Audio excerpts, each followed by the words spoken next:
Praise the lord. Priya దేవుని బిడలారా, ఉదయకాలంలో మేల్కొన్నారా? మేల్కొన్నట్లయితే మరి దేవాతి దేవునికి కృతజ్ఞతాస్తుతులు తెలుపుకుంటూ ఈరోజు మన కొరకు ఏర్పాటు చేయబడిన దేవుని వాగ్దానము, సింహపు పిల్లలు లేమిగలవై ఆకలిగొనును, యెహోవాను ఆశ్రయించు వారికి ఏ మేలును కొదువై ఉండదు. కీర్తనల గ్రంథము 34 అధ్యాయము ఈరోజు మనకి దేవుడు అనుగ్రహించిన గొప్ప వాగ్దానము.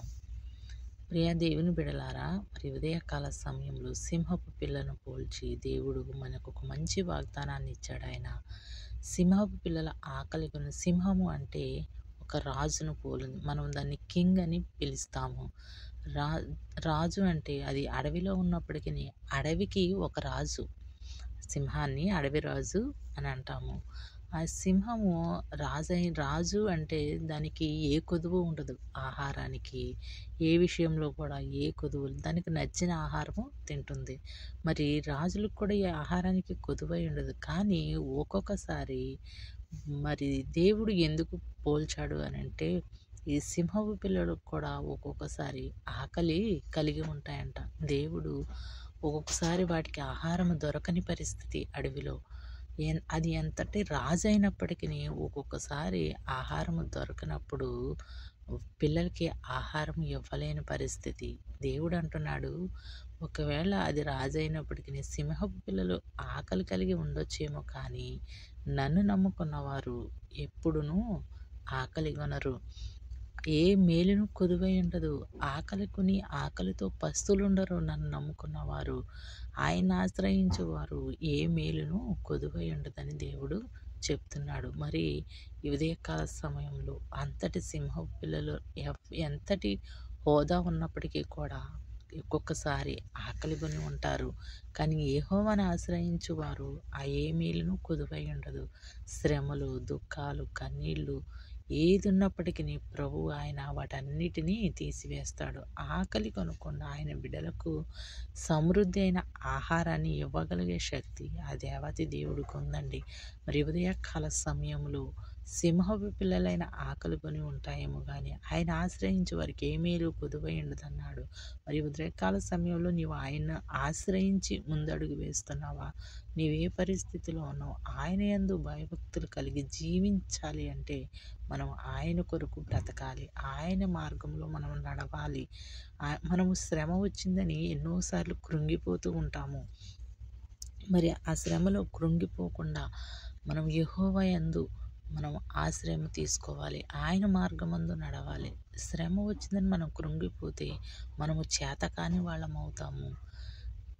మనం అలాగూ కాకుండా, చేతకాని వారము కాకుండా, మనం శ్రమలో కూడా యెహోవాను స్తుతించే వారముగా ఉండాలి.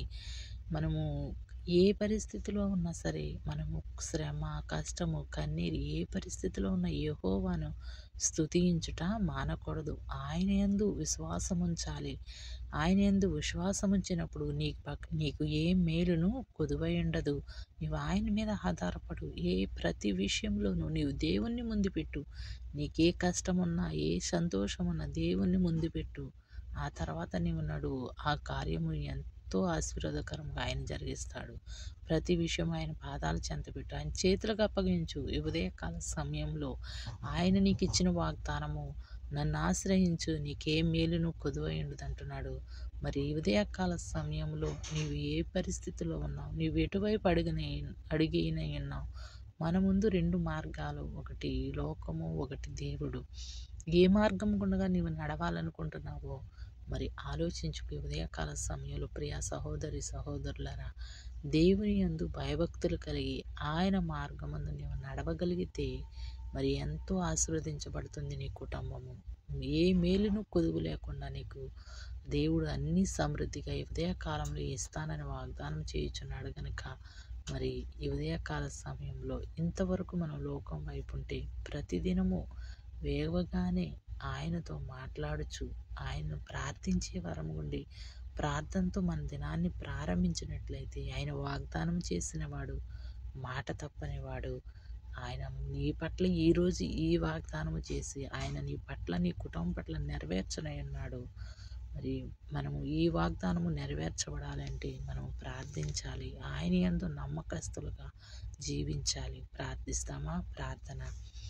మహాపరిశుద్ధుడా, మహోన్నతుడా, నీ ఘనమైన శ్రేష్టమైన నామాన్ని బట్టి నీకు స్తోత్రాలు, వందనాలు చెల్లించున్నాం ప్రభా. ఈ ఉదయకాల సమయంలో నా తండ్రి నాయనా, నిన్ను ఆశ్రయించే వారికి ఏ మేలును కొదువై ఉండదని మాకు వాగ్దానం చేస్తావు తండ్రి.